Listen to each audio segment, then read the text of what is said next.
Mastering sarcasm. Be witty without offending. Ever wonder how some people seem to master sarcasm effortlessly while others end up making people mad or offended?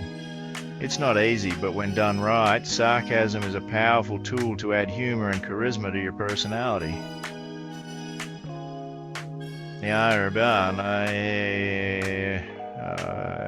Imagine being able to deliver a zinger so sharp it could cut a chimichanga in half, but without actually, anyone. That's the dream, right? Today, we're diving into the world of sarcasm with a masterclass from, me. Whether you want to become the funniest person in the room or just add a bit of wit to your conversations, I'll be breaking down 5 key steps to help you nail sarcasm without pushing people away. Let's dive in. First things first, sarcasm isn't about being mean. It's about being playfully mischievous. Think of it like a verbal tickle fight, not a verbal cage match. The key is setting the tone early. Let people know you're joking. You can't just drop a sarcastic bomb out of nowhere and expect everyone to appreciate the artistry. So how do you set the tone? By being consistently playful in your interactions. Sprinkle your conversations with little jokes, even in semi-serious moments. This lets others know you're not taking yourself too seriously, which gives them permission to laugh along. Imagine someone asks, "How's work going?" Instead of a monotone, "It's fine," try something like, living the dream. If their dream involves endless emails and coffee. This consistent playfulness builds a foundation of understanding. It's like creating a secret language between you and your friends where everyone knows that a raised eyebrow and a slightly exaggerated sigh actually means this is a dumpster fire, but we're going to laugh about it later. You want people to be primed for your witty remarks, not bracing for impact.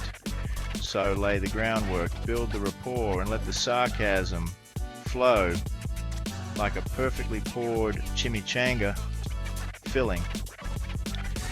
Remember, sarcasm is a dance, not a declaration of war. You want to lead your conversational partner, not bulldoze them with your wit. So be gentle, be playful, and for the love of all that is holy, don't forget to smile. Okay, so you've set the tone. Now it's time to add some spice. Sarcasm isn't just about saying the opposite of what you mean. It's about taking the truth and stretching it like a pair of Deadpool spandex pants. The secret sauce here is exaggeration. Take a real feeling or situation and crank it up to 11. It's like adding a comedic filter to your everyday life. Instead of saying, "I'm tired," you could say, "I'm so tired I could sleep standing up in a mosh pit at a Nickelback concert." See the difference? The truth is you're tired. The exaggeration is the mosh pit and, Nickelback. This exaggeration creates a funny twist, making your statement more memorable and humorous. Think of it like this. Life gives you lemons. You don't just make lemonade. You make a lemon-flavored rocket ship that blasts off into space and lands on a planet made entirely of gummy bears. The truth is, the anchor that keeps your sarcasm from drifting off into the sea of absurdity. Practice this balance between truth and exaggeration in your own life. And remember, the goal isn't to deceive, it's to entertain. Chapter 3, be specific with your sarcasm. Alright, now let's talk about details. Generic sarcasm is like a plain chimichanga, edible but lacking that certain. Specific sarcasm, on the other hand, is a chimichanga stuffed with gourmet ingredients, drizzled with exotic sauces, and served on a silver platter. The magic of sarcasm often lies in the details. Instead of making broad, sweeping statements, get laser focused. Paint a picture with your words. Create a comedic tapestry woven with the threads of specificity.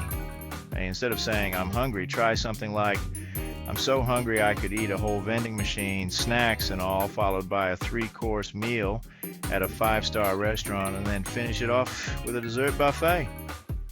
See the difference? The details make it hilarious. Specificity elevates a simple comment into something worth laughing about. It's the difference between saying, that movie was bad, and saying, that movie was so bad, I think my brain cells filed a class action lawsuit against the director.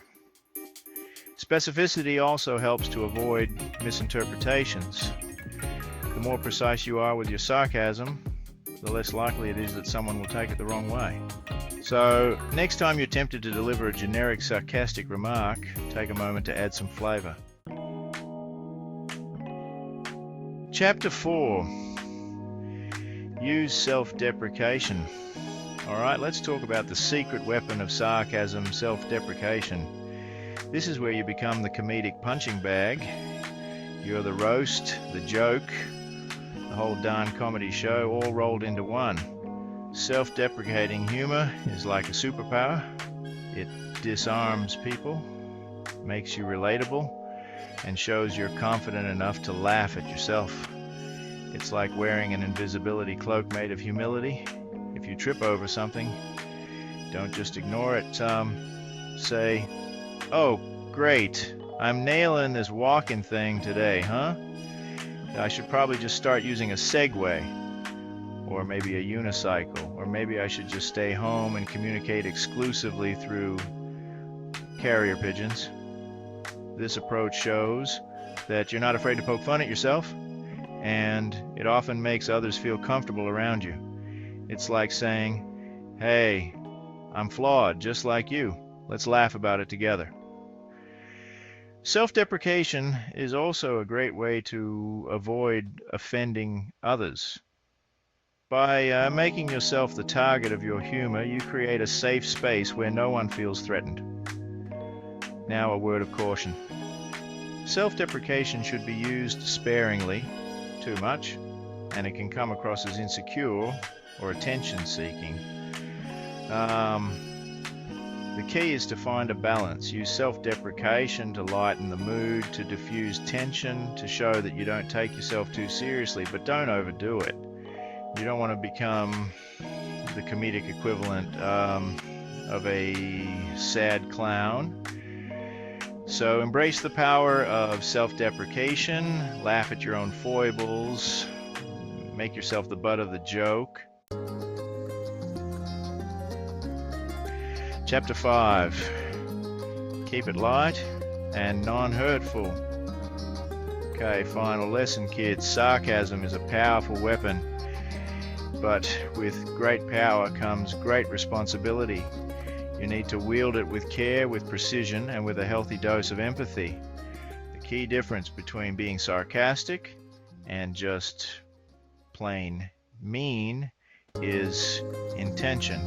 Sarcasm is about playful teasing, not malicious mockery. It's about making people laugh, not making them cry. If your friend is always late, you could say, oh, are you following a new time zone we don't know about? Is it called perpetually 5 minutes behind? It's a gentle tease that doesn't attack their character. Avoid targeting sensitive areas or insecurities. That's where sarcasm turns into cruelty. Always keep the humor lighthearted. Think of it like a feather tickle, not a sledgehammer blow. You want to elicit a giggle, not a gasp. Remember, the goal of sarcasm is to connect with people, not to alienate them. It's about building bridges, not burning them down. So go forth and use your newfound sarcastic powers for good. That's all, folks. Sarcasm is an art, and when done correctly, it's a fantastic way to add humor and charm to your personality. Remember, the goal is to make people laugh, not cry. Start by adding humor into small moments, exaggerating details, and most importantly, be willing to laugh at yourself. Practice these tips and soon you'll be the go-to person for a quick-witted comeback. And if you want to dive even deeper into mastering the art of charisma and humor, check out the link in the description for more insights. Don't forget to like, subscribe, and drop a comment about your favorite sarcastic moment.